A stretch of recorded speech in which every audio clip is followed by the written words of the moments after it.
Yo, yo, yo, what's up, y'all? It's your boy L Croc, live at the Shoot for Hope event, sponsored by the Queen, Miss Rhody. We had the opportunity to be here in front of a legend right now, y'all.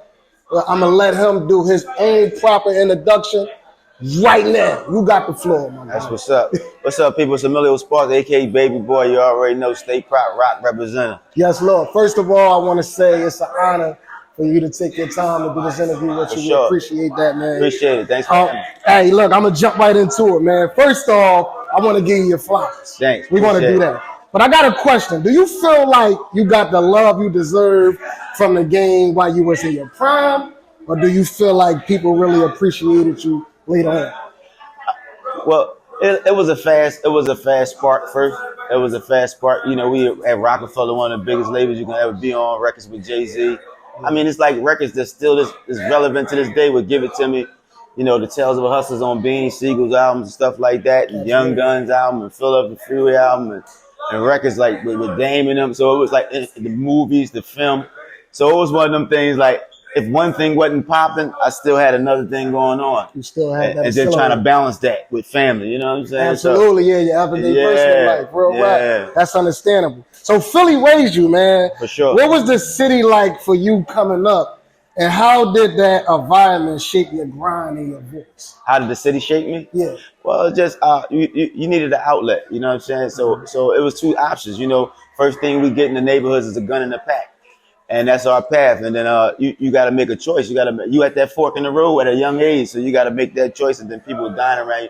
So I just had an outlet to be creative and do music and stuff like that. So that was my gateway. And that's how I molded and shaped me, because without some of that negative energy, I couldn't turn it into nothing positive. That's real. I respect that. I respect that. Take us back, since you did bring up the Rockefeller thing. Take us back to that Jay-Z joint, that Do It Again joint. Which one? I Just Want to Love You? No. Is it Give It To Me? Give It To Me. Yeah. Take us back to that. Like how did that collab even come about? Well, he was working on the album, so he wanted to get a single. So, I lent him my penmanship, and the rest is history. So it was like one of them things, it was a record I had already. So, I gave it to him, and it was on the record. We featured on the joint, and the rest is history. Oh, major key alert, man. Yeah. State property. Yeah. That's already more than music right there. There you go. That was a whole era right there. Yeah, you know what I mean? For me, I came up on that shit. You know what I mean? What was the craziest memory that you got from being a part of that movement? Like man, what moments wasn't crazy? Listen. You just take somebody from out of one space and then put them in the world. Yeah, everything's just wild, man. It's just wild.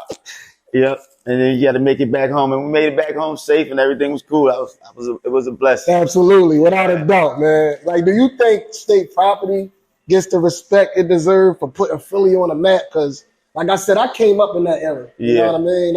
I'm a late 80s baby, so I came up with state property and major figures and all that. So do you feel like state property, y'all were paving the way in that era? Get the right recognition to this day? As far as the group, I think we do. We out of 100, I think we like 14 on the list. Dope. And when you look at the stats, even if somebody not trying to give us the credit, business-wise, we sold a lot. We sold clothes, we sold music, we sold a lot of things. We helped the label, we pushed the label, so it was a lot of money being made. So when you open the books, it's like one of them things. Even if they didn't want to give us our props, they still have to. Even if they gave it to somebody else, we was part of that history. It's just history. It's like trying to erase history and like the ones that know. Yeah, you got it. Exactly. You know what I'm saying? I respect that. Yeah. I definitely respect that, and you're right. Now, a lot of rappers talk entrepreneurship. Yeah. But you actually live it. Yeah. So what was your first move outside of music that made you say, yeah, I'm a businessman too? Well, I was doing my own thing the whole time. I was putting out Bad Guy 1, Bad Guy 2, to put my proposals together, because you was learning the business. We didn't know it all, but we started to learn. So all these issues we was having, it was just molding us to become businessmen, because there wasn't no handouts. So then I started doing showcasing and helping other artists. I put my clothesline out. Beckman, being creative kept me alive. So it was like, just push your own stuff, make your own revenue. Because that brand we built brands for ourselves too, to go ahead and create lanes and and make a way. Absolutely. So definitely you want to get into that. So I do my Omillio Sparks Foundation, giving back to communities, film, I'm writing the Baby Boy series. That kind of stuff just keep you on your business joint, because we was around moguls and CEOs. If you didn't learn, then you was just drawn. Absolutely, yeah. Or you was sleeping. Or you was just sleeping. You was just sleeping. Somebody got to wake you up. Hey, wake up. Wake up, man. Get up. You alive? Yeah. That's real rap. So I'm glad you brought up that foundation that you started, man. I'm a big fan of that. I actually attended one of your meetings. Yep. I attended one of them. Okay. I know y'all have them like the man to man. Yeah, I think like every first month or something like that. Yep. Like the Omillio Sparks Foundation, that's a powerful move, man. Yeah. What made you start it? Like, what impact are you hoping that it leaves the community, and what made you start? Well, it's for mental health. I had mental health issues. You know what I'm saying? It's like when you ain't addressing trauma and you're not identifying with it. So I had to go check in. You was young. Look what's going on. You young, you thrown into that world, you're learning all kind of stuff, and then you not dealt with the issues you was already dealing with. So you got to get that professional help. So when I got a chance to, after I got treated and all that kind of stuff, I wanted to give back. So that's what I went after, help kids from 14 to 18 get connected to the proper service. That's major, man. That's major. Being that difference maker, man. And it's genuine. Yeah. Because it's from the art. Absolutely. It was me. Right. I was one of them kids. So when you see you hear it on Tough Love, it used to be me. You see it, it's an activist type thing. It's just who I am. Exactly. Yeah. Exactly. It's in your nature, man. And who can't identify? Because I knew, in our culture, who can't identify with it? Facts, without a doubt. Without a doubt. So then that draws me to this question. Like you wear a lot of hats, man. So like which one feel the most natural to you today out of all those hats you wear? I think giving back. I love the stage. I want to get back out there if I can overseas somewhere, and hit the stage, because I feel like we miss, especially as a group. I would love to see all us on the stage together and doing it. Or get another album out. We never put that out because that was my first passion. Man. But the end game is the film. What? Yeah. The whole ride from Philly. Chain game. What we playing? Stay pop. Yeah, man. We need that. We need that, man. But I think that was a real good look, especially with us, like people like us, kids like us coming up on y'all music. Right. When y'all was at that group picnic and seeing that. All this entrepreneurship. Yeah, man. Seeing y'all get back together, man. Then the free fest and all that. That's major, man. That's major. I want to switch back to the music real fast. Let me switch back to the music. What's one verse of yours, whether people quote it or not, that you most proud of, that really defines Omillio Sparks? I think Tales of a Hustler. I'm gonna go with Tales of a Hustler 1. That's a good one. Yeah. That's definitely a good one. The Give It To Me is more me too, like, cause I'm a fun guy too, but they see Sparks. They don't know that other side. So I had a few names if you say that.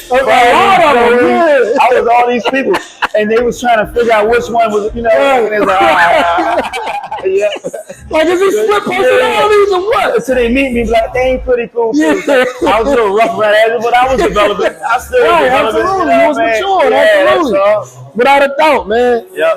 All right, man. So this the legacy talk right here. Like, when people mention Omillio Sparks, like 20, 30 years from now, like, whether you hear or not, like, what do you want them to say about you? Like, what do you want to be stood out from you?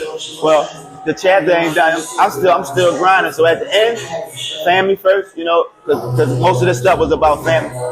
So he stood on business for that, and just understanding what we doing it for. That's all it was about. It was a simple thing. Like, all right, look, we grinding to take care of this and staying free. You know what I'm saying? Because we forfeit a lot of rights, and that's a lot of my messages was about that. Because I was in that struggle. I was between both worlds. You know what I'm saying? So I understood it 100%. So that's all it was about. Yeah, it's amazing that you bring like your past into light, because if we didn't have our past, we wouldn't even be able to align ourselves with positivity. There you go. So that's amazing work right there. That's your chapter. That's your first chapter. That's your beginning. So when you evolve, and if you're not growing in this, you just stuck. Absolutely. Yeah. And you choose to be. Yeah, you chose. Yeah, because you clearly can see you can make moves. That's why I'm big on conversating, communicating. Because if we don't, it's all in the air, and then it's It's that plague. Absolutely. It can poison your mind. It will. It really You know will. what I'm saying? It really will. It can poison. Yo, it was awesome having you, man. Thanks we for having greatly me. appreciate you. Thanks for having me. And yo, keep doing your thing, kid. sure. Keep making that impact, man. For sure, I'm on it, man. Yo, hey, where can the people find you at? Let them know. Oh, the real Omillio Sparks on Instagram, Omillio Sparks Foundation, Facebook, Omillio Sparks, and holla at me. There it is, man. Y'all heard it live and direct. We're helping them out. If you want to act, whatever you want to do, you know, we got film festivals. Anything you want to do, just holler. We got it all. Oh, Philadelphia Film Festival too on Instagram, and my Beckman clothesline is on Instagram also. Listen, man. Y'all want to know the information? Here it is. Act on it, man. I'll at your boy. That's up. Tell me over and out. Let's get it. I appreciate you.